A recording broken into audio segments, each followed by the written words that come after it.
여러분 안녕하세요. 상장한 지 얼마 안 된 기업들을 리뷰하고 있고요. 이번 영상에서는 얼마 전에 있었던 레드핀의 3분기 실적 발표 컨퍼런스 콜 관련 내용을 가지고 왔고요. 근래 진로우가 좀 크게 하락을 하면서 이게 과연 진로우만의 문제일지 아니면 레드핀이나 오픈도어 같은 업계 전반으로의 문제로 번질지 좀 궁금해 하시는 분들이 계실 것 같아서 레드핀의 컨퍼런스 콜 내용을 가지고 왔고요.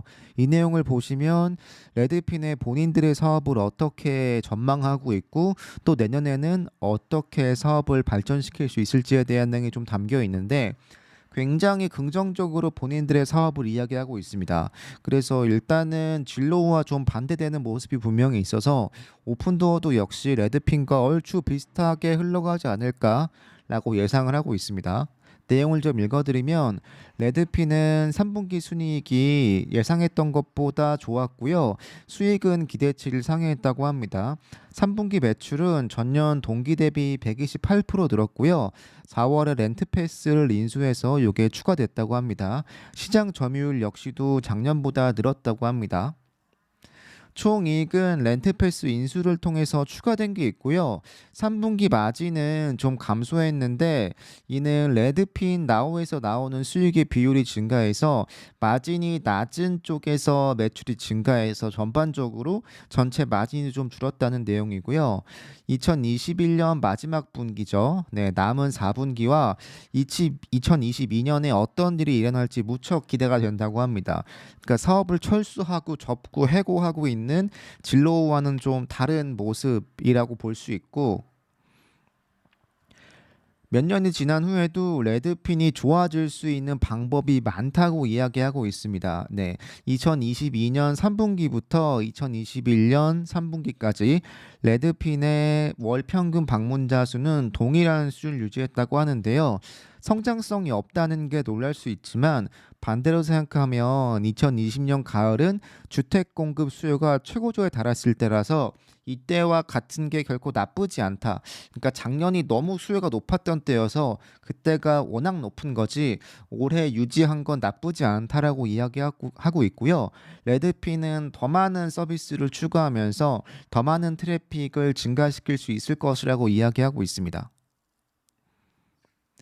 마케팅 효율도 굉장히 좋아졌다고 하고요. 1년 동안 고객을 유치하는 비용이 거의 20% 절감했다고 합니다.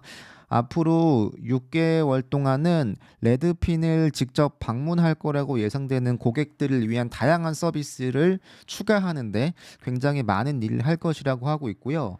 네.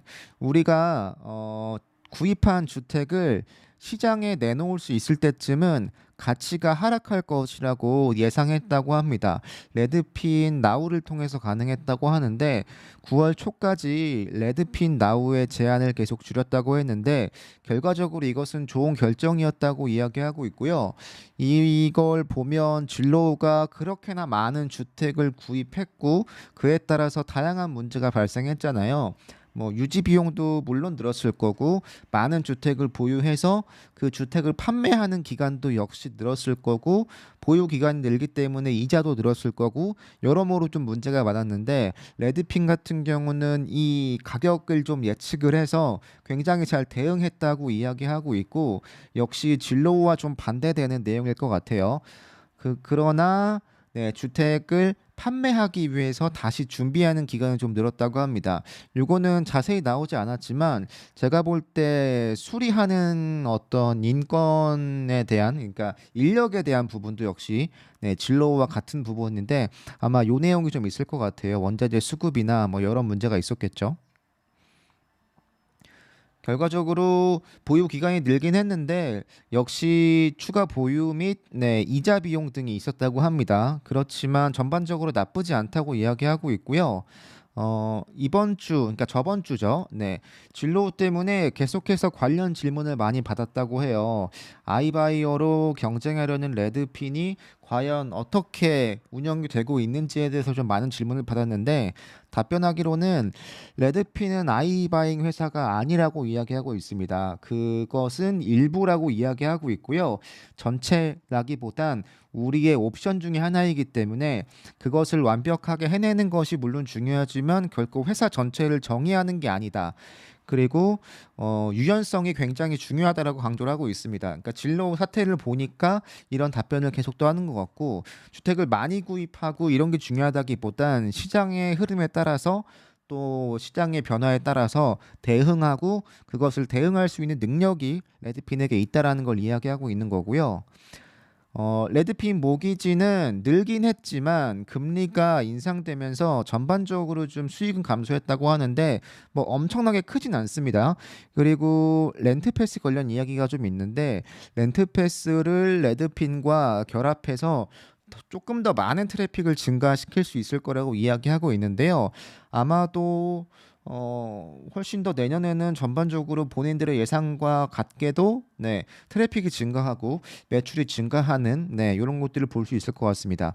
주택 구입 수요는 7월 이후 완만하게 강화되었는데, 이는 금리가 인상되기 전에 주택을 구입하려고 하는 수요가 많아서 이 수요가 좀 늘었다고 합니다. 그러니까 이렇게 보시면 진로와는 좀 다른 자신감이 분명히 보이고요. 아무래도 조금 더 잘 대응했고, 뭐 실적도 나쁘다고 볼 수는 없기 때문에 여러모로 오픈도어 역시도 비슷한 흐름으로 실적이 나오지 않을까라고 예상을 저는 하고 있습니다. 근데 물론 나와봐야 알겠지만 일단 레드핀의 실적 발표는 진로와 좀 달랐다, 이렇게 정리할 수 있을 것 같습니다. 여러분들 감사합니다.